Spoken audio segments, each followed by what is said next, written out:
নমস্কার, আমি রাজেশ আর আপনারা দেখছেন আমার চ্যানেল রিপাবলিক দাসপুর। তো আমরা রিপাবলিক চ্যানেলের পক্ষ থেকে একটা নতুন ইনিশিয়েটিভ নিয়েছি যে আমাদের দাসপুরের বিশিষ্ট কিছু ব্যক্তিদের নিয়ে আমরা পডকাস্ট করব। এবং সেই পডকাস্টের উদ্দেশ্যেই আমাদের মধ্যে আজকে দাসপুরের এক বিশিষ্ট ব্যক্তি আমাদের মধ্যে উপস্থিত আছেন। দাসপুরের রাজনীতিতে যিনি একটি বহু পরিচিত নাম। তো আমাদের মধ্যে আজ উপস্থিত আছেন কালীপদ সেনগুপ্ত, নমস্কার। বিজেপি নেতা। কালিদাকে আমরা বিভিন্ন রকমের দাসপুর রাজ্য রাজনীতি থেকে শুরু করে দাসপুরের রাজনীতি সমস্তটাই জিজ্ঞেস করব। তো কালিদাকে জিজ্ঞেস করার আগে দর্শকদের উদ্দেশ্যে জানিয়ে রাখি, কালিদাকে যদি কোনো প্রশ্ন করার থাকে আপনারা অবশ্যই নিচে কমেন্ট করে জানাবেন। এবং এই সম্পূর্ণ আমাদের যে পডকাস্টটি ইউটিউব এবং ফেসবুক দুটো চ্যানেলে অ্যাভেলেবেল থাকবে, তো আপনারা সাবস্ক্রাইব করে রাখবেন। তো যাই হোক, নমস্কার কালিদা। নমস্কার। তো সর্বপ্রথম কালিদা, আপনাকে রাজ্য রাজনীতি থেকে শুরু করে দাসপুরের রাজনীতি তো অবশ্যই জিজ্ঞেস করব। তো প্রথম, আপনার রাজনৈতিক জীবন তবু কতদিনের? আমি প্রথম রাজনৈতিক জীবনে বলেই দিলাম যে নবম শ্রেণীতে পড়াকালীন ছাত্র আন্দোলনের সঙ্গে মূলত যুক্ত হই। ছাত্র আন্দোলন করতে করতে স্কুলে কলেজে ছাত্র আন্দোলন করি, সেখান থেকে যুব আন্দোলনে প্রবেশ করি, তারপর মূল পার্টির সঙ্গে যুক্ত হই। সেখান থেকে রাজনীতি আমার শুরু। আজ প্রায় 33-34 বছর আমি রাজনীতির সঙ্গে আছি, রাজনীতির সঙ্গে থাকবো। তো বিজেপি পার্টির সাথে আপনার সম্পর্কটা কিভাবে হয় বা কবে থেকে বিজেপি করছেন? বিজেপিতে আমি এসেছি 2009 সালে। আমি মেম্বারশিপের মধ্য দিয়ে এসেছি, কিন্তু কারোর হাত ধরে আসিনি। মেম্বারশিপ আমি নিই মিস কলের মধ্য দিয়ে মেম্বারশিপে আসার পরেই দীর্ঘদিন থাকি। কোনো রাজনৈতিকের সঙ্গে বা সংগঠনের সেভাবে বিস্তার ছিল না, সেই কারণে যুক্ত হতে পারিনি। কিন্তু একটা আদর্শের প্রতি, দেশের অখণ্ডতার প্রতি ভালোবাসা এবং সেই জায়গা থেকে আমি নিজে থেকেই মিস কল দিয়ে মেম্বারশিপ নিই। এবারে 2016 সালের পর প্রত্যক্ষভাবে একদম বুথ স্তর থেকে, বুথ কমিটির সভাপতি থেকে শুরু করে মণ্ডল স্তরের মণ্ডল কমিটির সম্পাদক হই, সম্পাদকের পর জেনারেল সেক্রেটারি হই, তারপর অবিভক্ত পশ্চিম মেদিনীপুর জেলার সদস্য হই। পরবর্তী ক্ষেত্রে ঘাটাল সাংগঠনিক জেলার 2018 সালে যখন জেলা ভাগ হয় পশ্চিম মেদিনীপুর, সেখান থেকে আসার পর আমি ওই ঘাটাল সাংগঠনিক জেলার সম্পাদক হই। এখন বর্তমানে কিষাণ মোর্চার রাজ্যের সদস্য, এইটুকুই। তো এখন আর স্পেশাল কোনো দায়িত্ব, এই যে সামনেই তো বিধানসভা নির্বাচন, কোনো আমাদের স্পেশাল দায়িত্ব বলে তো কিছু হয় না রাজনৈতিকভাবে। কিষাণ মোর্চার যেমন আমাকে বিভাগ সামলাতে হয়েছে, তেমন হুগলি জেলা সামলাতে হয়েছে, আরামবাগ সামলাতে হয়েছে আমাকে, হাওড়া, মেদিনীপুর, কাঁথি, বিস্তীর্ণ এলাকায় আমাকে কাজের সঙ্গে থাকতে হয়েছে। বর্তমানে ভারতীয় জনতা পার্টি প্রদেশের পক্ষ থেকে এই 2026-এর নির্বাচনকে সামনে রেখে 294টা বিধানসভায় এক একজন করে ইনচার্জ নিয়োগ করা আছে। তো পার্টি আমাকে সে দায়িত্ব দিয়েছে। 234 শালবনী বিধানসভা, এই বিধানসভার ইনচার্জ আমাকে দিয়েছে। আমি সেই দায়িত্ব পালন করছি। পাশাপাশি আমি যে বিধানসভার অভ্যন্তরে আছি, দাসপুর বিধানসভা 230, এই বিধানসভার রাজনৈতিক কর্মকাণ্ডেও আমি যুক্ত রেখেছি। তো কালিদার রাজনৈতিক জীবন জানলাম, তো দীর্ঘদিনের একটা রাজনৈতিক জীবন। তো সেই দিক থেকে আমি রাজ্য রাজনীতি থেকে যদি কিছু জিজ্ঞেস করি, অর্থাৎ পশ্চিমবঙ্গ রাজ্যটের যে রাজনীতি, সেই রাজনীতি সম্পর্কেও আপনি অবশ্যই ওয়াকিবহাল। তো অবশ্যই। সামনেই বিধানসভা নির্বাচন, বিজেপি ঠিক কিরকম পারফরমেন্স করতে চলেছে? দেখুন, এই প্রশ্নের এক কথায় উত্তর হয় না, আপনাকে একটু রাজনৈতিক ইতিহাস পরিচালনা করার দরকার আছে। যেটা বিষয় সব থেকে গুরুত্বপূর্ণ, এখন যে বর্তমান ইস্যুতে পশ্চিমবাংলার রাজনীতি প্রেক্ষাপট তৈরি হয়েছে, এটা সর্বোপরি গুরুত্বপূর্ণ যে এসআইআর, এটাই তো মূলত বিষয় আছে। কারণ এসআইআর নিয়ে বিহারে যে নির্বাচন হয়েছে, বিহারের নির্বাচন হওয়ার পর লক্ষ্য করা গেছে গোটা ভারতবর্ষের রাজনীতি ওই দিকেই তাকিয়েছিল যে এসআইআর হলে এনডিএ জোট বা বিজেপি জোট আসবে কিনা, তা প্রমাণ করেছে বিহার। আজকে পশ্চিমবাংলায় যখন এসআইআর শুরু হচ্ছে, এই এসআইআর এর গুরুত্ব কী আছে, এ তো স্বাধীনতার পর থেকে হচ্ছে। শেষমেশ এসআইআর হয়েছে 2002 সালে, তখনও প্রায় 28 লক্ষ ভোটারের নাম বাদ গেছে। পশ্চিমবাংলায় এই এসআইআর দিয়েই রাজনীতির কথা আপনাকে আলোচনা করতে হবে। আজকে যখন এই 34 বছর বামপন্থী সরকার এখানে সরকার পরিচালনা করেছে, এক কথায় আমরা বলি যে 34 বছর শাসন করে গেছে, আসলে তা নয়। ভিতরে গভীরে ঢুকলে জানতে পারবেন আপনি যে বাংলাদেশি অনুপ্রবেশকারী ব্রহ্মদেশ থেকে আসা মুসলিম যারা এখানে এসে কিন্তু ভোটার লিস্টের নাম তোলার কাজটা করেছে এই বামপন্থী সরকার, ওরাই রাস্তা খুলে দিয়েছিল। সেই রাস্তার হাত ধরে এ রাজ্যের মেধাবী বামফ্রন্টের সিপিআইএমের মেধাবী ছাত্রী যদি বলেন এক কথায়, মমতা বন্দ্যোপাধ্যায়, উনি ঠিক সেই নীতিকে অনুসরণ করেই বামপন্থীদের কায়দাতেই বাংলাদেশি মানুষদেরকে, মুসলিম মানুষদেরকে, অনুপ্রবেশকারী তাদেরকে ঢুকিয়ে ভোটার তালিকায় নাম তুলেছে। আপনারা দেখেছেন ইতিমধ্যেই বনগাঁর একটি এলাকায় তৃণমূলের নেতা 7,000 8,000 টাকা দিয়ে আধার কার্ড এবং ভোটার কার্ডের কাজ করেছেন, কোটি কোটি টাকা সেই নেতা ধরা পড়েছে। এ কাজ তৃণমূল কংগ্রেস করেছে, যার ফলে প্রায় 1 কোটি ভোটার, যারা ভুয়ো ভোটার ভোট দিয়ে গেছে, তাদের হয়ে ছাপ্পা মেরে তৃণমূল কংগ্রেস আগে 15 বছর আছেন।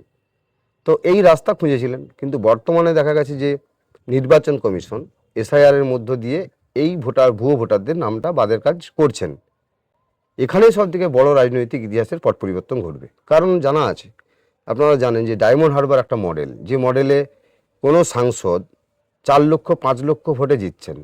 ঠিক আমি কেন মেধাবী ছাত্রী বললাম মমতা বন্দ্যোপাধ্যায়, আপনাকে বুঝতে হবে। আরামবাগ লোকসভা মনে থাকবে, অনিল যিনি ছিলেন সিপিএমের, তো তিনি হচ্ছে জিততেন 6 লক্ষ 7 লক্ষ ভোটে। তো ঠিক একই মডেল।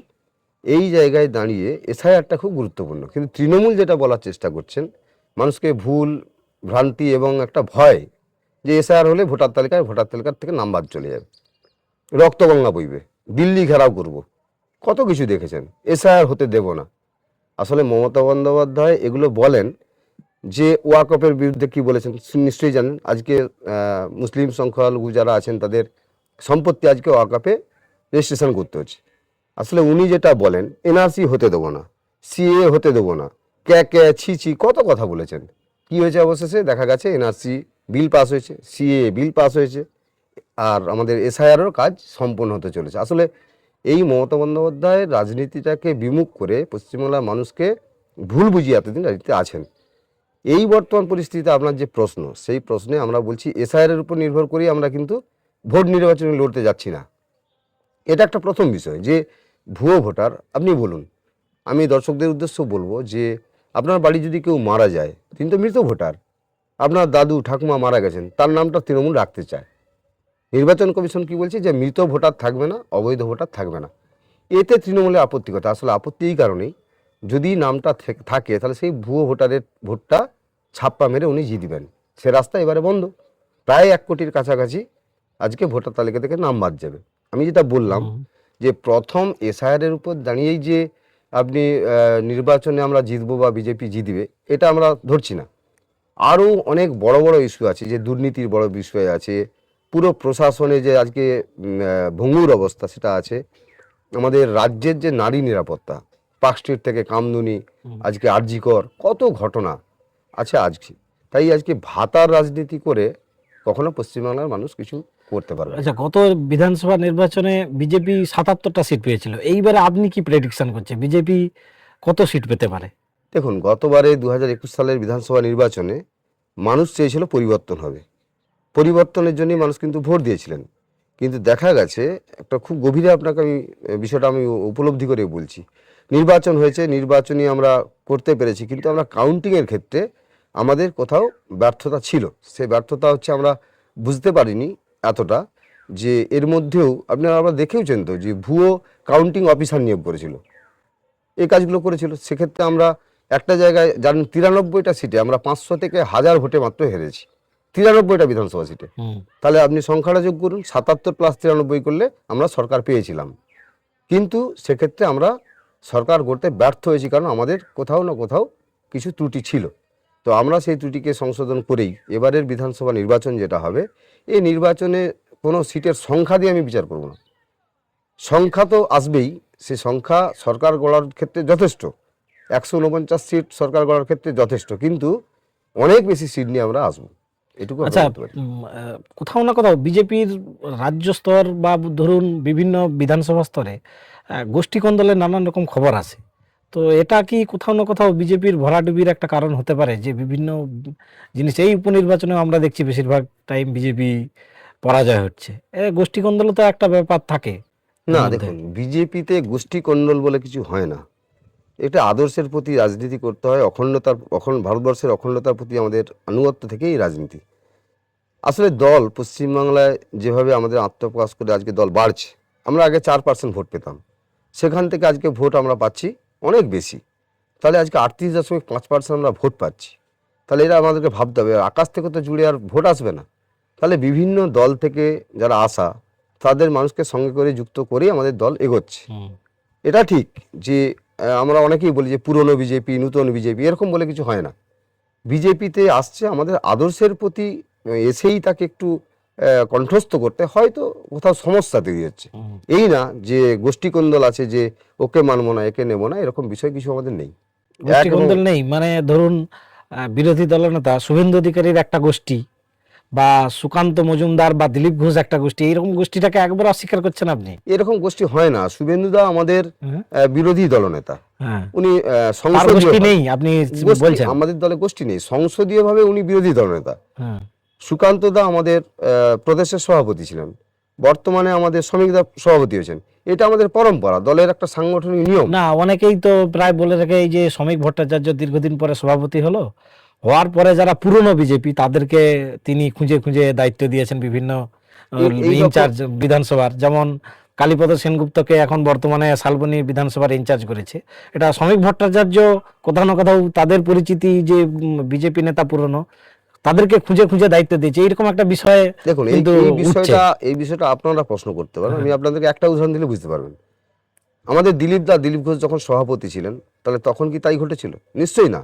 এটা আমাদের সাংগঠনিক একটা নিয়ম যে 6 বছর তিনি সেই সভাপতি পদে থাকবেন, তিনি সেভাবেই কাজ করবেন। আর কোনো সভাপতি, আমাদের দলের এই একটা রেজিমেন্টেড পার্টি, আমাদের দলের সভাপতি তিনিই সব ঠিক করবেন, এটা কিন্তু হয় না। আমাদের প্রদেশ স্তরে বলুন, জেলা স্তরে বলুন, মণ্ডল স্তরে বলুন, আমাদের যে সাংগঠনিক ধাঁচা আছে, সেই ধাঁচায় দাঁড়িয়ে সংগঠনের কমিটির মধ্যে আলোচনা করেই প্রদেশ থেকেই সিদ্ধান্ত জানানো হয়, তেমনি জেলা স্তরেও জেলা থেকে জানানো হয়, মণ্ডলেও কিন্তু সেইভাবেই হয়। কিন্তু এরকম কোথাও নেই যে উনি শুভেন্দুদার লোক, উনি সুকান্তদার লোক, উনি দিলীপদার লোক, এই বিষয় কিন্তু নেই। এটা আসলে বিরোধী রাজনৈতিক দল একটা অংশ আর কি। এটা চাইছে বিজেপির যে ঐক্যতা, সেই ঐক্যতাকে নষ্ট করার জন্য বাইরে একটা সোশ্যাল মিডিয়ার মধ্যে দিয়ে, আপনাদের মধ্যে দিয়ে এটা প্রচার করার চেষ্টা করে, মনোবল ভাঙার চেষ্টা করছে। কিন্তু এবারে 2026-এ সেটা হবে না। আচ্ছা, গত বিধানসভা নির্বাচনেও দেখেছি যে তৃণমূল থেকে আসা মাত্রই তাকে বিধানসভার টিকিট দিয়েছে, তো কি এইবারেও বিধানসভায় সেই রকমই হতে পারে মনে হয়? আমি আপনাকে এই প্রসঙ্গে বলি, 2021 সালে আপনাদের মনে থাকবে আমাদের এখানে অবজারভার বা পর্যবেক্ষক হয়ে এসেছিলেন, দায়িত্বে নিয়ে এসেছিলেন কৈলাস বিজয়বর্গীজি। তো যোগদান মেলা একটা পর্ব দিয়ে যোগদান করানো হয়েছিল। আসলে সেক্ষেত্রে যোগদান করা হয়েছিল 2021 সালে অনেকেই যোগদান করে দিয়েছিলেন, প্রদেশ স্তরে করেছিলেন বা দিল্লিতে গিয়ে যোগদান করেছিলেন। এটা থেকে আমরা হয়তো অনেককে টিকিট দিতে হয়েছে পার্টিকে, কিন্তু এটা ঠিক, তাতে বোঝা গেছে যে আমাদের কিছু ক্ষেত্রে ত্রুটি ছিল, অস্বীকার করা যাবে না। পার্টি তার মূল্যায়ন করেছে, পার্টি তার মূল্যায়ন করে এবারেও তো যোগদান পর্ব আমাদের শুরু হয়েছে, একদম বুথ স্তর থেকে মণ্ডল থেকে জেলা থেকে প্রদেশ। তো কোনো নেতা যদি আজকে এসে যোগদান করতে চায়, এবারে যোগদানের সঙ্গে কিন্তু গতবারের যোগদানের অনেকটা তফাৎ আছে। ধরুন যদি আপনার দাসপুর বিধানসভা থেকে কেউ, কোনো তৃণমূলের নেতা, কোনো বামপন্থী সিপিএমের নেতা যোগদান করতে চায়, তাকে সেই সংশ্লিষ্ট মণ্ডল অথবা জেলা স্তরে কথা বলতে হবে। এবারে ক্লিন চিট দেবে কিন্তু সেই মণ্ডল সভাপতি বা সেই বুথ স্তর থেকে যিনি সভাপতি আছেন, এটার সঙ্গে কিন্তু তফাৎ আছে। 2021 সালে কি হয়েছে যে কোনো দল থেকে এসে সরাসরি যোগদান করতে গেছে প্রদেশে, এটা করে। প্রদেশ স্তরের যদি কেউ তৃণমূলের নেতা বা অন্য দলের নেতা যোগদান করে, তিনি প্রদেশ স্তরে করবেন, আর মণ্ডল স্তরে হলে মণ্ডল স্তরে করবেন, জেলা স্তরে হলে জেলা স্তরে করবেন। এবার একটু পদ্ধতিটা পাল্টে গেছে। সুতরাং এই নয় যে এবারে যাকেই আসবে তাকেই নিয়ে নেওয়া হবে, কিন্তু দায়িত্ব বা টিকিটের ক্ষেত্রে যেটা হবে সেটা প্রদেশ সিদ্ধান্ত নেবে। এটা এক্ষেত্রে একদম এবারে একটা কংক্রিট সিদ্ধান্ত নেওয়া হয়েছে। আচ্ছা, আমরা রাজ্য রাজনীতি সম্পর্কে মোটামুটি জানলাম, তো এবারে আমরা আমাদের যে বিধানসভা দাসপুর, সেই দাসপুরের রাজনীতি সম্পর্কে এবার আমরা একটু বিচার করব। দাসপুরের রাজনীতিতে প্রত্যেকেই বলে যে তৃণমূল কংগ্রেসের বর্তমান যে এমএলএ মমতা ভূঁইয়া সে ফিটেস্ট ক্যান্ডিডেট নয়, এটা অনেকেই বলে, তৃণমূলেরই আমি অনেকের কাছ থেকে শুনেছি। কিন্তু তা সত্ত্বেও সে তিনবার এমএলএ হয়ে গেল, এবং এটা তো বিজেপির একটা চরম ব্যর্থতা। তাহলে বিজেপি মানে জিতছে না কেন? দেখুন 2011 সালে তৃণমূলের পরিবর্তনের মধ্য দিয়ে বামপন্থী সরকারকে এরা সরাতে পেরেছিল। আজকে দাসপুর 230 বিধানসভায় যিনি বর্তমানে বিধায়িকা আছেন মমতা ভূঁইয়া, এনার তো কোনো রাজনৈতিক ইতিহাস নেই, এনার তো কোনো রাজনৈতিক সংগঠনের নেতা হয়ে যুক্ত থেকে তিনি বিধায়ক হয়েছেন এমন তো নেই। এর পূর্বের ইতিহাসটা আপনাদের 230 বিধানসভার মানুষদেরও যেমন জানার দরকার আছে, আপনার প্রশ্নের উত্তরও তেমন আছে। যে এনার যে স্বামী অজিত ভূঁইয়া, তিনি তৃণমূলের নেতা ছিলেন, তিনি প্রার্থী হয়েছিলেন। সেই জায়গায় যখন অকাল প্রাণ তার মৃত্যু হয়, তার শূন্যতার জন্য তার পরিবারের স্ত্রীকে দিয়েছিলেন। আমি তার রাজনৈতিক যোগ্যতা নিয়েও প্রশ্ন করব না, আমি তার শিক্ষাগত যোগ্যতা নিয়েও প্রশ্ন করতে চাই না, তিনি কথা বলতে জানেন না সে নিয়েও প্রশ্ন করব না। প্রশ্ন হচ্ছে এটা তৃণমূল যে মমতা বন্দ্যোপাধ্যায়কে দেখে এসেছিলেন, তাতে খুঁটিকে দাঁড় করালো, খুঁটি জিতেছে। তো এটা ঘটেছে, এটা তো অস্বীকার করা যাবে না। কিন্তু আজকে প্রায় 15 বছর। কিন্তু গত বিধানসভা নির্বাচনে 27,000 ভোট, মানে গোটা পশ্চিম মেদিনীপুরে সব থেকে বেশি ভোটে মানে তৃণমূল জিতেছে এই বিধানসভায়। এটা কি করে সম্ভব? দেখুন, এটা হ্যাঁ। ঠিক। আমাদের কারণ আমরা দাসপুরে ফ্রি অ্যান্ড ফেয়ার ইলেকশন হয়, এই নয় যে এখানে বুথ দখল হয় বা কোনো রকম ভয় টয় দেখানো হয়। তাও তৃণমূল 27,000 ভোটে গত বিধানসভায় না, গিয়ে দিল সারা কিভাবে? আপনি যে প্রশ্ন করছেন, সারা পশ্চিমবাংলার মধ্যে আপনার দাসপুর বিধানসভায় ভয় ভীতিহীন রাজনীতি এবং ভয় ভীতিহীন নির্বাচন হয়, এটা আপনি এক কথায় বলতে পারবেন না। কেন বলতে পারবেন না? দাসপুরের কোথায় হয় তো? না, কেন বলতে পারবেন না? হ্যাঁ। এখানে একটা প্রচ্ছন্ন ভীতি, প্রচ্ছন্ন হুমকি চলে। ঠিক অন্য বিধানসভায় আপনি যদি কেশপুর ধরেন, সেখানে যে ধরনের সন্ত্রাসের রাজনীতি হয়, দাসপুর বিধানসভার মধ্যবিত্ত শিক্ষিত উচ্চশিক্ষিত মানুষ আছেন যারা এই ধরনের সন্ত্রাসকে তারা পছন্দ করেন না, নিশ্চিতভাবে ঠিক। কিন্তু এটা দেখা গেছে বামপন্থীদের সময় থেকে শুরু করে আজকে তৃণমূলের এই 15 বছর, আমি আপনাকে জল দেব না, আমি আপনাকে উমুক ভাতা দেব না, আপনি মিছিলে না গেলে আপনাকে কন্যাশ্রী পেতে দেবো না আপনার মেয়েকে। তো এই যে একটা চাওয়া পাওয়ার রাজনীতি এবং তার যে একটা ভীতি, আপনি অঞ্চল প্রধানের কাছে গেলে একটা রেসিডেন্সিয়াল সার্টিফিকেট আনতে গেলে আপনাকে দেবে না, তাহলে কি হবে? তাহলে এই যে একটা ধরনের ভীতি, দেখুন দুই ধরনের সন্ত্রাসের রাজনীতি হয়। দাসপুরের এই সন্ত্রাসের রাজনীতি একটু অন্যরকম। এখানে মানুষের যে গরিব মানুষ, তারা তার চাওয়া পাওয়ার রাজনীতি তারা পছন্দ করে না, কিন্তু তাদেরকে বাধ্য হতে হয়। সেই বাধ্যতার রাজনীতি করেই কিন্তু তৃণমূল এখানে কাজ করেছে। এবারে আপনি যে প্রশ্ন করছেন 27,000 ভোটে জেতার বিষয়, দেখুন আমাদের সংগঠনগতভাবে আমরা কোথাও না কোথাও দুর্বল ছিলাম বুথ ভিত্তিক, কিন্তু সেক্ষেত্রে আমাদের দেখা গেছে ভোট পরিচালনা করা বা আমাদের ভোটে নির্বাচন পরিচালনা করার ক্ষেত্রে আমাদের কোথাও ত্রুটি ছিল। তো সেখানে আমাদের হয়তো ডিফারেন্সটা বেড়েছে। আর সব থেকে বড় কথা যে সিপিআইএমের যে ভোট, সেটা ধরুন প্রায় 17,000 ভোট সিপিআইএম পেয়ে যায়। তো বামপন্থীদের ভোট, সেই ভোটকে আমরা সেভাবে আমাদের অনুকূলে আনতে পারিনি 2021 সাল। কিন্তু আজকে 2026 সালে একটাই লড়াই, তৃণমূল ভার্সাস বিজেপি। এখানে আর কোনো সিপিআইএম কংগ্রেসের কোনো ভ্যালু নেই। সুতরাং এই যে 17,000 18,000 ভোট, 2024 সালে প্রায় 18-19,000 ভোট পেয়েছে সিপিআইএম। তাহলে এই ভোটটা আমাদের অনুকূলে আনার চেষ্টা আমরা করছি, কাজটা আমরা করছি। আচ্ছা, কোথাও না কোথাও ক্যান্ডিডেটের একটা তো ভূমিকা থাকে। মানে ধরুন, আমি পরিষ্কার কালিদা একটা বিষয় জিজ্ঞেস করছি, এই যে 2026 সালের বিধানসভা নির্বাচনে এমএলএ টিকিট কে পাচ্ছে? আমি কতগুলো নামও সাজেস্ট করতে পারি। ধরুন, বর্তমান জেলার দায়িত্বে আছেন প্রশান্ত বেরা, তপন দত্ত, কালীপদ সেনগুপ্ত, তপন মাইতি, এনাদের মধ্যে কে টিকিট পেতে পারে বিধায়ক? আমাদের দলে শুনুন, পরিষ্কার কথা, এটা অনেকেই বলতে পারেন যে আমি বিধায়ক হিসেবে দাঁড়াতে চাই, এটা কোনো অপরাধ নয়। দল করছেন, তিনি নেতা হবেন, তিনি বিধায়ক হবেন, তিনি প্রধান হবেন, তিনি পঞ্চায়েত সমিতির সভাপতি হবেন, এটা তো স্বাভাবিক। কিন্তু আমাদের দলে এভাবে হয় না। যে নামগুলো বলছেন বা যে নামগুলো চর্চা করছেন, এই নামগুলো চর্চা হতেই পারে, বা কেউ যদি চেষ্টাও করেন তিনি প্রার্থী হবেন বা তিনি বিধানসভা নির্বাচনে লড়বেন, এতে কোনো অপরাধ নেই। কিন্তু সমস্যা আমাদের এরকম কিছু তৈরি হয়নি, আমাদের সমস্যা এইভাবে নেই। আমরা প্রদেশ স্তর থেকে আমাদের ঠিক হয় এবং আমাদের কেন্দ্রীয় স্তর থেকেই নাম ঘোষণা হয়। সুতরাং যেই পাবে সেটা আমাদের কাছে বড় কথা নয়। 2026 হচ্ছে বাঁচা মরার লড়াই।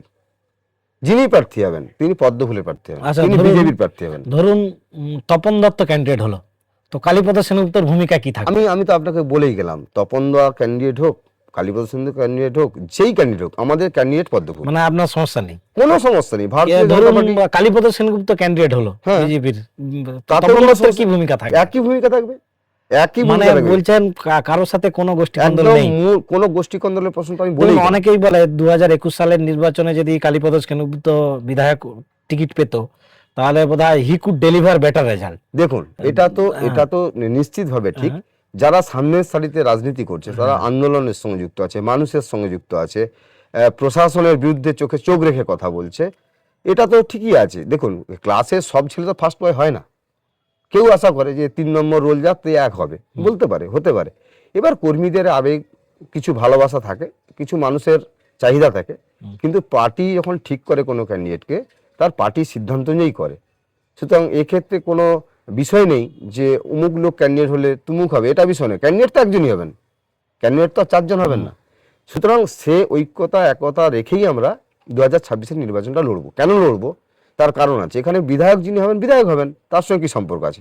কিন্তু এটা সবথেকে গুরুত্বপূর্ণ, এই 2026-এ পশ্চিমবাংলায় আমরা থাকতে পারবো কিনা, কে বিধায়ক হবেন সেটা আমাদের কাছে বড় এই মুহূর্তে বিষয় না। আমাদের বিষয় হচ্ছে এই পশ্চিমবাংলায় যে ধরনের অনুপ্রবেশকারী সংখ্যালঘুদের যে অত্যাচার, বিশেষত হিন্দুদের উপরে, কিন্তু রাষ্ট্রীয়ভাবে আমাদের যারা এদেশীয় সংখ্যালঘু আছেন, যারা দেশকে ভালোবাসেন, দেশের প্রতি আনুগত্য আছে, তারা তো অবশ্যই ভারতীয় জনতা পার্টির সঙ্গে যুক্ত হচ্ছেন, যুক্ত হবেন।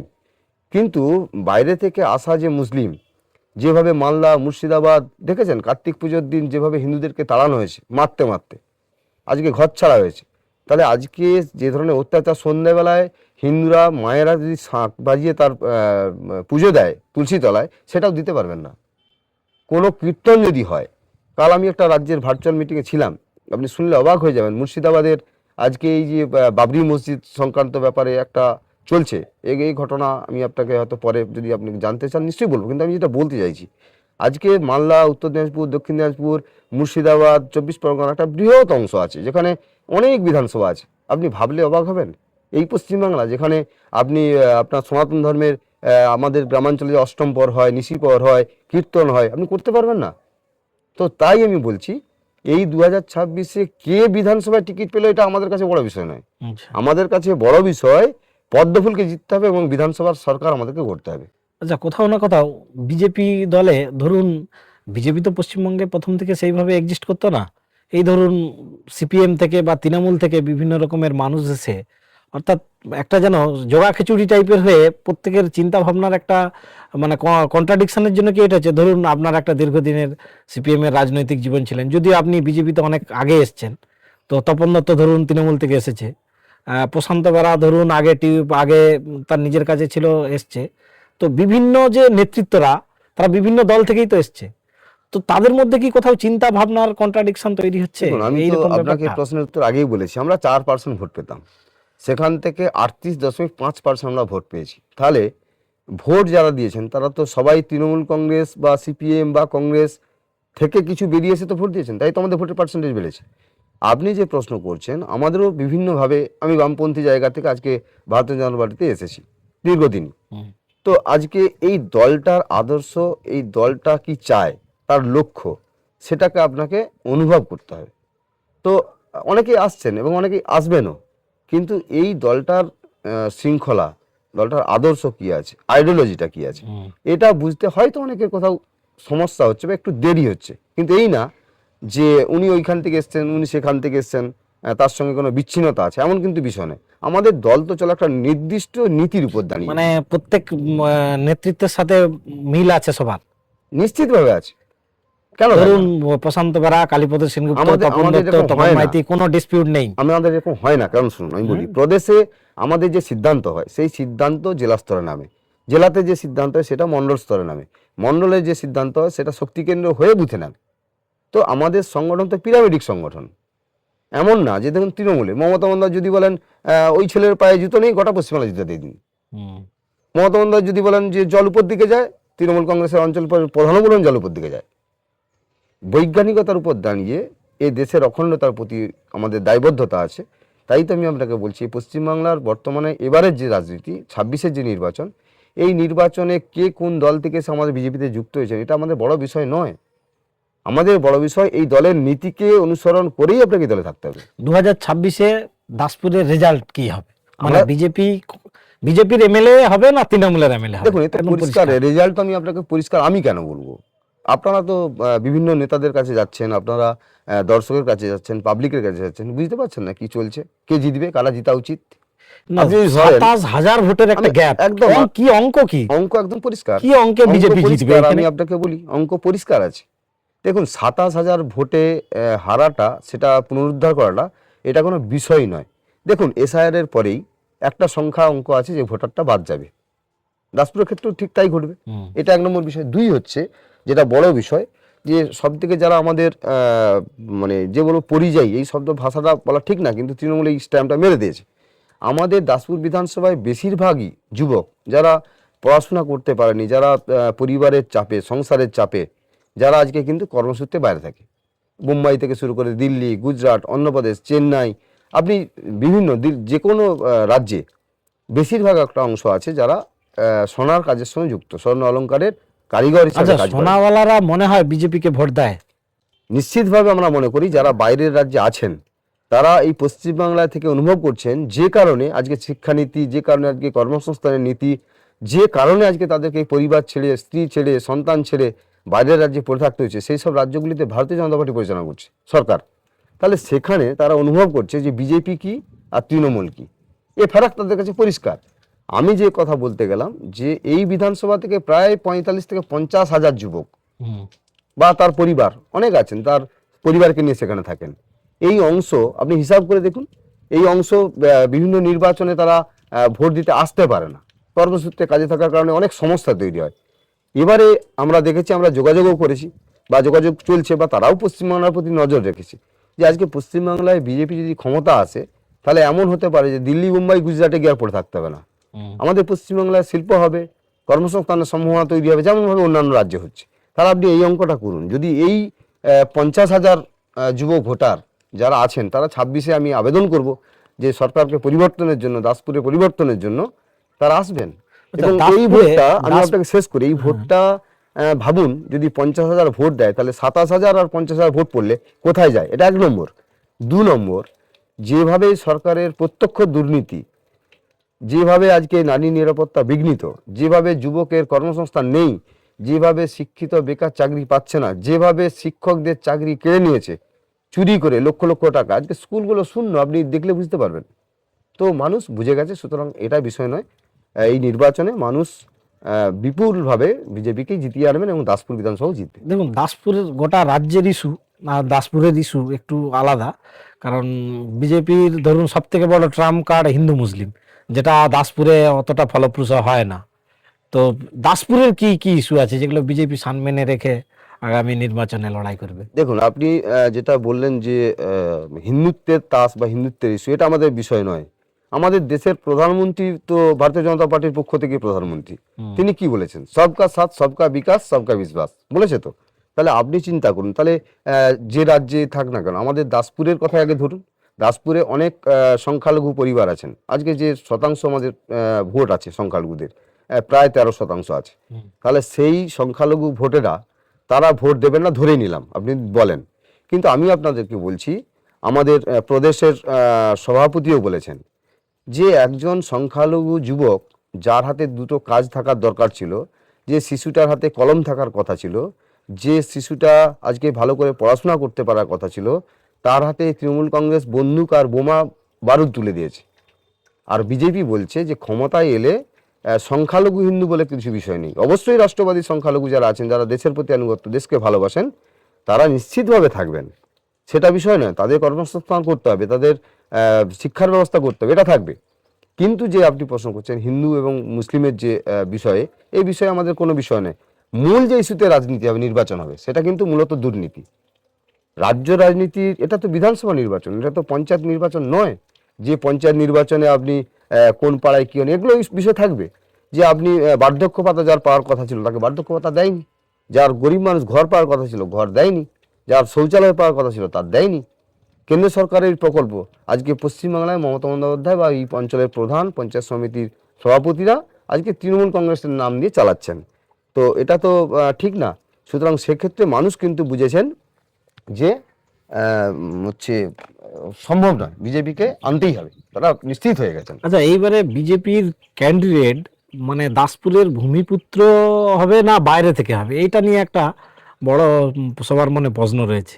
আপনার কি মনে হয়, ভূমিপুত্রই হবে দাসপুরের না কি বাইরে থেকে হতে পারে? দেখুন, একটা বিষয় আপনাকে পরিষ্কার করেছি যে আমাদের পার্টির রেজিমেন্টেড পার্টি, এই পার্টিতে ভূমিপুত্র হবে কি অন্য কাউকে উড়িয়ে আনা হবে, এটা আমাদের পক্ষে বলা একদমই সম্ভব নয়। পার্টি তার মতো করে সিদ্ধান্ত নেয় এবং তার মতো করে করে। তো সেক্ষেত্রে আমরা নির্দিষ্টভাবে বলতে পারি, নিশ্চিত এলাকার থেকে হলে মানুষের চেনা জানার বিষয়টা থাকে, সেটা আমি বলতে পারি। কিন্তু ঘটনা হচ্ছে, তো এর বেশি বলার আমার কোনো জায়গা নেই। কারণ কি, পার্টি সিদ্ধান্ত করে কাকে দিলে ভালো হয়, কিভাবে জেতা যাবে, সেটা নির্ভর আচ্ছা, করছে এবারে পার্টির উপর। আমরা যদি অঞ্চল বিশেষে দেখি, মানে দাসপুর টুয়ে তো 14টা অঞ্চল আছে। তো কোন কোন অঞ্চলগুলো স্ট্রং মনে হয়? ধরুন আমি যদি প্রথম থেকে কামালপুর ধরি, কামালপুর, খাঞ্জাপুর, বেনাই, এর মধ্যে মানে ওই তিনটে অঞ্চলের মধ্যে রেজাল্ট কিরকম হতে পারে? দেখুন, এই বিধানসভায় 20টি অঞ্চল, হ্যাঁ, দাসপুর 1 ব্লকে 6 এবং দাসপুর 2 ব্লকে 14, হ্যাঁ, এই 20টি অঞ্চলে মিলিয়ে আমাদের এই বিধানসভা। এখন নির্দিষ্টভাবে আমাদের সাংগঠনিক বিষয়, যে বিষয় আমাদের সাংগঠনিকতার কোথায় দুর্বলতা আছে, কোন অঞ্চলে আমরা দুর্বল, কোন শক্তি কেন্দ্রে দুর্বল, এটা নিশ্চয়ই আমি আপনাকে উত্তর দিতে বাধ্য নই, হ্যাঁ, নিশ্চিতভাবে বলবো না। কিন্তু আমরা জানি আমাদের যে ভিতরের কাজ, আমাদের যে যোজনার কাজ চলছে, বুথ থেকে শুরু করে মণ্ডল, মণ্ডল থেকে জেলা, এই বিষয়ে আমরা কাজ চালাচ্ছি, কাজ করছি। তো সে কাজ আমাদের চলছে। আমরা নিশ্চিতভাবে 26-এ নির্বাচনের জন্য ভালোভাবেই প্রস্তুত আছি সাংগঠনিক মোকাবিলা করার জন্য। সেটা কোনো খাঞ্জাপুর কামালপুর বিষয় নয়, একদম 20টি অঞ্চলেই আমাদের যে বিষয়গুলি আছে সেগুলো নিয়ে আমরা খুব শক্তিশালী। তৃণমূল মানে একটা হিন্টস দিয়েছে বিধানসভা নির্বাচনের আগেই, সেটা হচ্ছে সোনামুড়িয়ে যে সমবায় সমিতির নির্বাচন হলো, এই নির্বাচনে কিন্তু আমরা একবারে বিপরীত একটা রাজনীতি দেখতে পেলাম। অর্থাৎ আমাদের দাসপুরে কিন্তু একটা বন্ধুত্বপূর্ণ রাজনীতি হতো, কিন্তু সোনামুড়ি সমবায় সমিতিতে একটা গা জড়ি করে বিরোধীদেরকে নমিনেশন করতে দেওয়া হয়নি। এখানে কিন্তু বিজেপি সেইভাবে প্রতিরোধ গড়ে তুলতে পারেনি।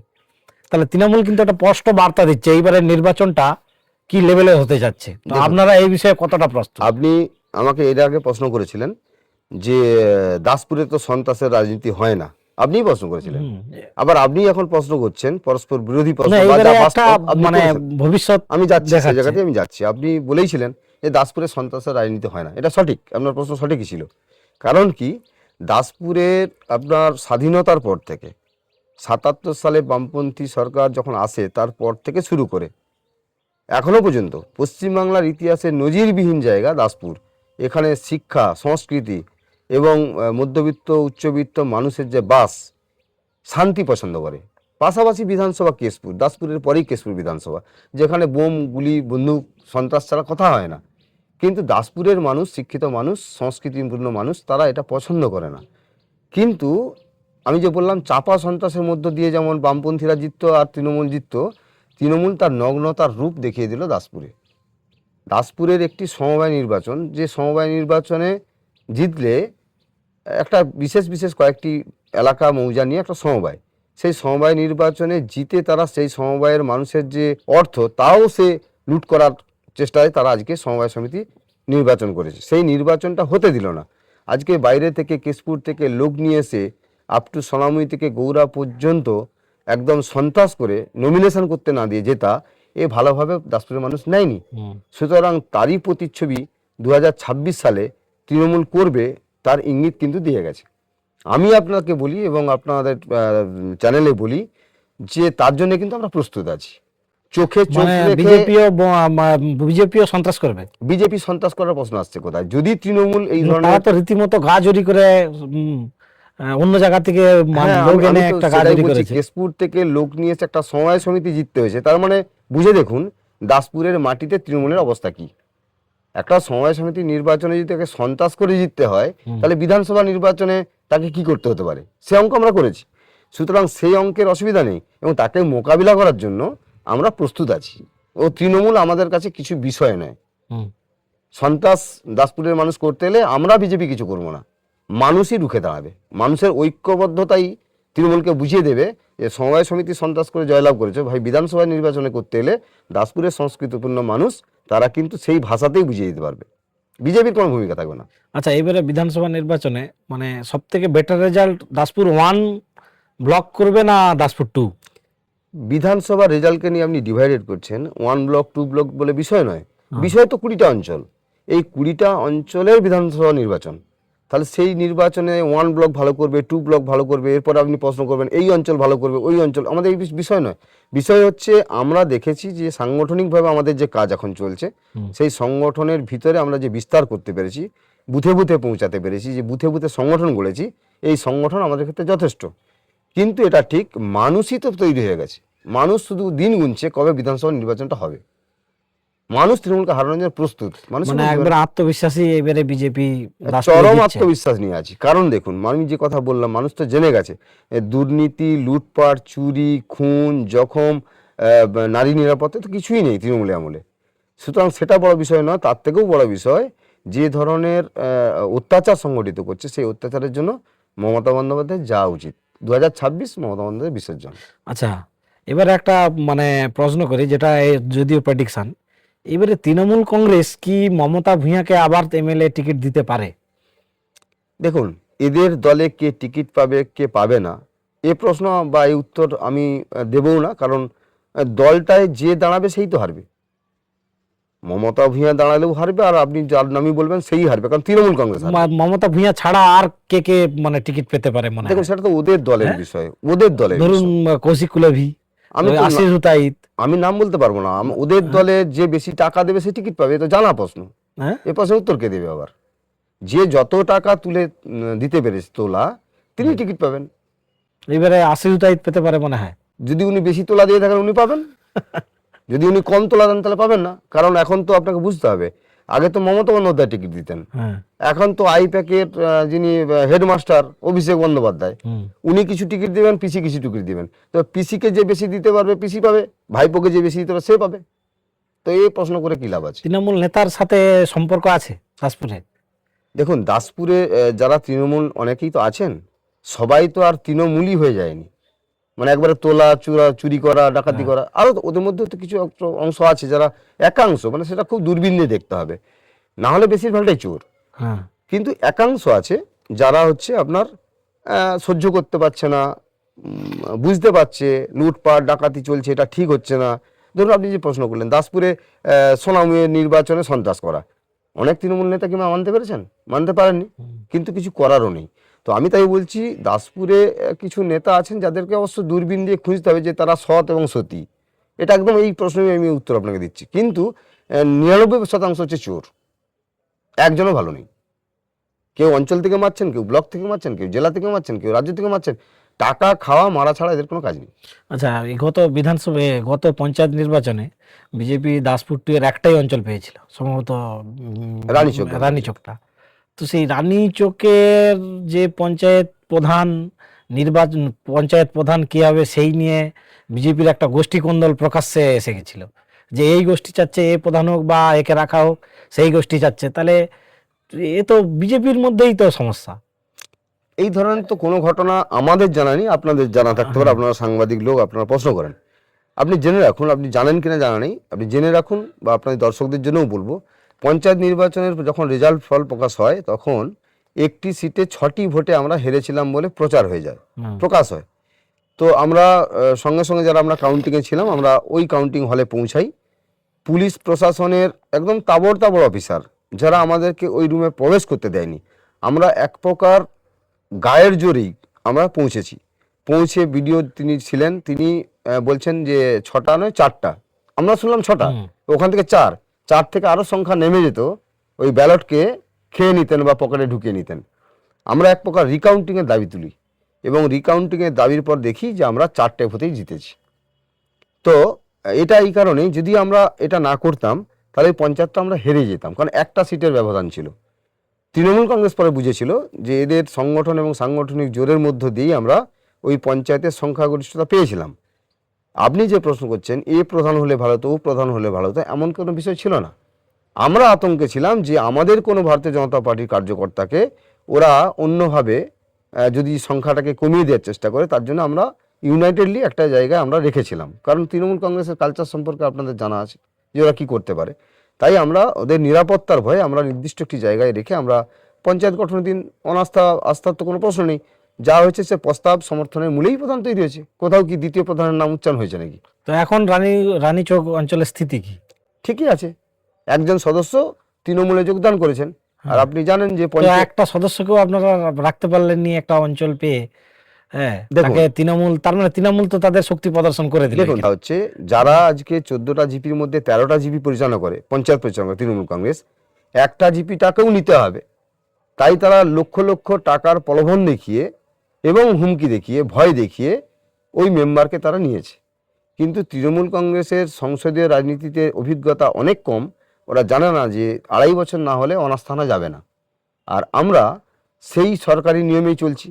সুতরাং 26-এর নির্বাচনের পর পঞ্চায়েত নির্বাচন এখনও অনেক বাকি আছে। নিশ্চয়ই আপনি জানেন 28 সালে পঞ্চায়েত নির্বাচন আছে। এই 26-এ তৃণমূল সরকারটাই তো থাকবে না, তৃণমূল দল তো থাকবেই না। এই সরকার ভারতীয় জনতা পার্টি পরিচালনা করবে। আর 28 সালের পঞ্চায়েত নির্বাচন তো আপনি বুঝতেই পারছেন এখনো অনেক বাকি। 26-এ ভারতীয় জনতা পার্টির সরকার হবে, আর সেই সরকারের মধ্য দিয়েই তো আবার পঞ্চায়েত নির্বাচন 28 সাল হবে। আচ্ছা, বিজেপির উপর একটা অভিযোগ আছে, চক সুলতান সমবায় সমিতিতে আপনারা সিপিএম এর সাথে জোট করেছিলেন। দেখুন, এই অভিযোগটা কিন্তু সমবায় সমিতিতে তো কখনো বিজেপি, তৃণমূল, কংগ্রেস এইভাবে তো নির্বাচন হয় না। কারণ জানা উচিত যে ওখানে কোনো পদ্মফুল, জোড়াফুল, কাস্তে হাতুড়ি তারা প্রতীক দিয়ে নির্বাচন হয় না। সমবায় সমিতি হচ্ছে ওই এলাকার কৃষকদের জন্য, যারা কৃষক, যারা ওই সমবায় সমিতির মেম্বার, তাদের এই নির্বাচন। এই নির্বাচনের সঙ্গে প্রত্যক্ষ রাজনীতির কোনো সম্পর্কই নেই। না, যখন চক সুলতান সমিতিতে সিপিএম জিতে গেল, তো বিজেপিরও তো কিছু নেতা আবির খেলে সিপিএম এর সাথেই মোটামুটি আনন্দে লিপ্ত ছিল। একদম এটা পরিষ্কার, বিজেপির নেতা, সিপিএম এর নেতা বা কংগ্রেসের নেতা এটা বিষয় নয়।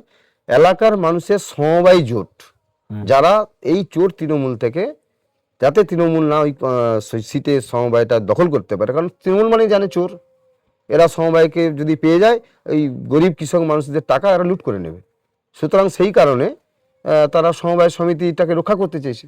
তো এখানে মানুষের জোট হয়েছে, এখানে সিপিএম এর সঙ্গে বিজেপির জোট, এটা আপনি বলতে পারবেন না। বুঝেছে যে মানুষের জোট জয়লাভ করেছে, তারা আনন্দ করেছে, তার সঙ্গে রাজনীতির কোনো সম্পর্ক নেই। তো যাই হোক কালিদা, তো আপনি দাসপুরের রাজনীতি নিয়ে আলোচনা করলাম, তো আপনি এখন ইনচার্জ আছেন কোন বিধানসভা? আমি 234 শালবনী বিধানসভার ইনচার্জ আছি। তো সেই শালবনী বিধানসভা, যেখানে মানে তৃণমূলের একজন মন্ত্রী আছে, মন্ত্রী শ্রীকান্ত মাহাতো, তো সেই মন্ত্রীর বিরুদ্ধে আপনাকে মানে বিজেপি ক্যান্ডিডেটকে জিতানোর দায়িত্ব পড়েছে, তো সেখানে একদম কি প্রশ্ন আপনার পরিস্থিতি? স্বাভাবিক। প্রদেশ আমাকে দায়িত্ব দিয়েছে শালবনী বিধানসভা, নিশ্চিতভাবে ঠিক আছে। যে কাজ আমাদেরকে দিয়েছে সে কাজ সাংগঠনিকভাবে আমাদের কাজ করার জন্য। তো আমি যে বিধানসভা ইনচার্জ হয়েছি, আমি বিধানসভায় তো আর এমএলএ সিটে দাঁড়াবো না, আমি পার্টিও না, আমি পার্টনার হিসাবে কাজ করব। ওখানকার নেতৃত্বরাই কাজ করবেন, ওখানকার নেতৃত্বরাই শ্রীকান্ত মাহাতোকে এক্স করে দেবেন, এটা নিশ্চিত থাকবেন। আমি বলছি দাসপুর বিধানসভার ক্ষেত্রে যে প্রশ্ন করছেন, এটা সারা রাজ্যের বিধানসভার ক্ষেত্রে একই প্রশ্ন, 294 সিটে। তো শালবনী এখানে স্পেসিফিক কিছু ব্যাপার নয়। শালবনী বিধানসভার শ্রীকান্ত মাহাতোর বিরুদ্ধে মানুষের যে সুর বা কথা, সে তো তৃণমূলের বিরুদ্ধে একই কথা, চোরের রাজনীতি, চুরির রাজনীতি। ঠিক সেভাবেই শালবনীর এলাকার যে সংগঠন, সেই সংগঠনে মানুষ দারুণভাবে আছেন, কাজ করছেন, যুক্ত আছেন। নিশ্চিতভাবে বলতে পারি, লিখে রাখতে পারেন, শ্রীকান্ত মাহাতো যদি দাঁড়ায় উনি তো হারবেনই, কিন্তু অন্য কেউ যদি আসে ওখানে তৃণমূল হারবে। 2026-এ শালবনী বিধানসভা বিজেপি জিতবে। আমি বলেছি আপনাকে যে সারা রাজ্যের ধরুন দক্ষিণবঙ্গের অধিকাংশ সিট, উত্তরবঙ্গের কথা তো বাদই দেন, উত্তরবঙ্গে তো তৃণমূল হেরেই গেছে, দক্ষিণবঙ্গেরও অধিকাংশ সিট ভারতীয় জনতা পার্টি জিতবে। আচ্ছা, আমাদের এই পশ্চিম মেদিনীপুর জেলায় বিজেপি তো দুটো সাংগঠনিক জেলা আছে, একটা মেদিনীপুর আর একটা ঘাটাল। ঘাটালে টোটাল কোটা বিধানসভা আছে? ঘাটাল বিধানসভায় আপনার 7টা বিধানসভা আছে, 7টার মধ্যে কোটা জিতছে? 7-এ 7 জিতবো, 7-এ 7 জিতে 7-এ 7 জিতবো। মানুষ কেশপুরও জিতবে। কেশপুর কি করে কেন আপনি বলবেন না? 2021 সালে কেশপুর বিধানসভার মতো বিধানসভা কেশপুরে কি করে কেন জিতবো না? আমি অঙ্ক বলি, কেশপুর বিধানসভাতে আমরা 19,000 ভোটে হেরেছিলাম, 2021 সালের কথা বলছি। তাহলে 2021-এ আমরা হেরেছিলাম 19,000 ভোট। নির্বাচনে কেন্দ্রীয় বাহিনীর যে ভূমিকা, সেই ভূমিকা কিন্তু সবচেয়ে গুরুত্বপূর্ণ।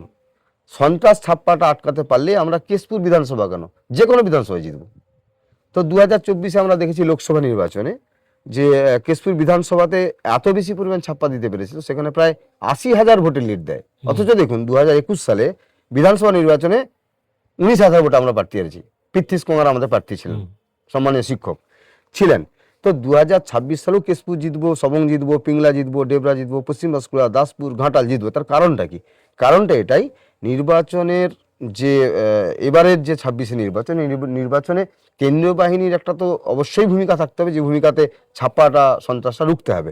বাকি মানুষ প্রস্তুত আছেন ভোট দেওয়ার জন্য, মানুষ বিজয়ীকে ভোট দেবেন নিশ্চিত। আচ্ছা, এবারে আমরা মোটামুটি লাস্ট পর্যায়ে পৌঁছে গেছি। তো লাস্ট পর্যায়ে কতগুলো শর্টকাট, মানে যাকে বলে কোশ্চেন আনসার রাউন্ড, খুব শর্টে এবং চয়েসেবল কোশ্চেন আমরা বলবো। আচ্ছা, আমাদের যে বর্তমান যে এমপি দেব, তার কাজে আপনি 10-এ কত দিবেন? 10-এর মধ্যে তাকে তার কাজের হিসাবে কত দেবেন, কাজের নিরিখে? 10 সংখ্যাটাকে ধরলে আমি 0 দেবো। কারণ উনি তো কাজ করেন না, তাহলে 3বারের এমপি কি করে হয়ে গেল শুনুন যদি করেন। কাজ না করে থাকে? উনি তো পাগলু ডান্স করেন আর সিনেমা শুটিং করেন, সংসদে গিয়ে মানুষের কথা বলেন, তাই তো 10-এ 0 দেবো। ঘাটাল মাস্টার প্ল্যানে তো পাস হয়ে গেছে, ঘাটাল মাস্টার প্ল্যানের গল্প বলে কোনো লাভ নেই। ঘাটাল শুধু মাস্টার পাস হয়ে গেছে, এবার হয়ে যাবে। 500 কোটি টাকা বরাদ্দ করেছে, আর কেন্দ্রীয় সরকার এর আগে 1,500 কোটি টাকা বরাদ্দ করেছিলেন। হ্যাঁ, তো একটা রাজ্য সরকার 500 কোটি টাকার বরাদ্দের গল্প বলছেন, কোথায় কোথায় 2-3টা কালভার্ট হচ্ছে আর কোথায় খাল একটু কাটছে, তাও সে মাটি চুরি করছে তৃণমূল। হ্যাঁ। আর ওই 500 কোটি টাকা এই নির্বাচনে তৃণমূলের ব্লক সভাপতি, জেলা নেতা, অঞ্চল সভাপতিদের ভাগ বটার জন্য তাহলে টাকা এই দিয়েছেন। এত দিনের এমপি প্রায় 10 বছর 11 বছর হতে যায়, তো তার কোনো ভূমিকা নেই। আমি তো বললাম আপনাকে ওকে 0 দেবো, একটাই কারণ, সংসদে মানুষের কথা বলতে চান, সংসদে উপস্থিতির সংখ্যা কত? আচ্ছা, আমাদের বিধানসভার যে এমএলএ মমতা মিয়া, তার কাজে আপনি 10-এর মধ্যে কত তার দিবেন? তো নিজস্ব কোনো কাজই নেই, কিছু কাজ নেই, কিছুই কাজ নেই। উনি করেন কাজ? সেও তো 3বারের এমএলএ। উনি কি কাজ করেন বলুন আপনি? উনি কয়েকটা জায়গায় উদ্বোধনে যান, হ্যাঁ, দিয়ে কথা বলেন, চলে আসেন। কি কাজ করেন উনি? এমএলএ কোটায় কোথায় কোথায় কাজ হয়েছে দাসপুর বিধানসভায়, তার শ্বেতপত্র প্রকাশ করতে বলুন। 26-এ নির্বাচনে লড়ার আগে তৃণমূলকে শ্বেতপত্র প্রকাশ করতে বলুন, তৃণমূল কংগ্রেসকে, যে কোথায় কোথায় এই বিধায়ক এমএলএ উনি কি কি উন্নয়ন করেছেন, উন্নয়নের টাকা কোন খাতে কোথায় খরচা করেছেন। আচ্ছা, আমাদের ঘাটাল লোকসভার একটাই সিটে বিজেপি জয়লাভ করেছিল 2021-এ, সেটা হচ্ছে ঘাটাল। ঘাটালের এমএলএ শীতল কপাট। তো শীতল কপাটের কাজে আপনি 10-এর মধ্যে কত দেবেন? দেখুন, শীতল কপাটের কাজে 10-এর মধ্যে আমি কত দেবো এটা আমি আপনাকে বলে দিই। শীতল কপাট তো 10-এর কাজ করতেই পারছে না, বিরোধী বিধায়ক। আপনি বলুন, তার মানে তাকে জিরো? আমি জিরো কেন দেবো? মানে কাজ তো করতেই পারছে কেন না। জিরো দেবো আমি? উনি যে সরকারি প্রকল্পের টাকা আমাদের বিধায়ক পান হুম। 60 লক্ষের কাছাকাছি বছরে, তাহলে সেই টাকা উনি যে ডেভেলপমেন্টের কাজটা করছেন, কোথাও রাস্তা ঢালাই, কোথাও স্ট্রিট লাইট, বিভিন্ন যে কাজ করছেন সরকারি প্রকল্পের যে কাজ, এই কাজ তো করছেন, কিন্তু করতে গিয়ে যে সমস্যাটা হচ্ছে, বিরোধী বিধায়ক থাকার জন্য এসডিওর কোনো মিটিংয়ে রাখছেন না। আপনি মাস্টার প্ল্যানের কথা বলছেন, মাস্টার প্ল্যানের কমিটির কত মিটিং হয়ে যাচ্ছে, মানসবাবু এসে মিটিং করছেন, কোথাও দেখেছেন আমাদের বিধায়ককে ডেকেছে? মানে মাস্টার প্ল্যানে কোনো ভূমিকা নেই। কোনো ভূমিকাতেই তো ওনাকে রাখেন, মিটিংই ডাকেন না, সরকারি বৈঠকে ডাকেন না। তাহলে বিরোধী এমএলএ থেকে জিতিয়ে লাভটা কি? বিরোধী বলে তো না, বিরোধীতে তো কণ্ঠরোধ করছে তৃণমূল, কাজ করবেন কি করে? কিন্তু তাও বলছি, ওনাকে আমি 10-এর মধ্যে 10ই দেবো, কারণ যে টাকা সরকারিভাবে, যে টাকা মানুষের টাকা, জনগণের টাকা উনি পেয়েছেন, উনি যথাসময়ে খরচা করেছেন, তার শ্বেতপত্র আমরা প্রকাশ করে দেবো। কিন্তু তৃণমূলকে প্রকাশ করতে বলুন না, যে কোন বিধায়ক কোথায় কত টাকা উন্নয়নে খরচা করেছেন। আচ্ছা, এর পরের যে প্রশ্নটা একটু ট্রিক কোশ্চেন, সেটা হচ্ছে বিজেপি নেতৃত্ব হিসাবে আপনি কাকে এগিয়ে রাখবেন? প্রশান্ত বেরা, তপন দত্ত, আমি আপনাকে প্রথমে বলেছি যে দুজনের মধ্যে কাকে এগিয়ে আমাদের- রাখবেন? আমাদের নেতা তো এরকম 1-2 করে নেতা হয় না, আমাদের সাংগঠনিক ধাঁচা আপনাকে বুঝতে হবে। সভাপতি, জেলা সভাপতি, মণ্ডল সভাপতি, বুথ সভাপতি, না, শক্তি। রাজনৈতিক দূরদর্শী হিসাবে এই রাজনৈতিক- দুজনের মধ্যে আমরা- কাকে আমরা- এগিয়ে রাখবেন? আমরা কোনো নেতা আমাদের এই হিসাবে চিহ্নিত আমি করতে পারবো না।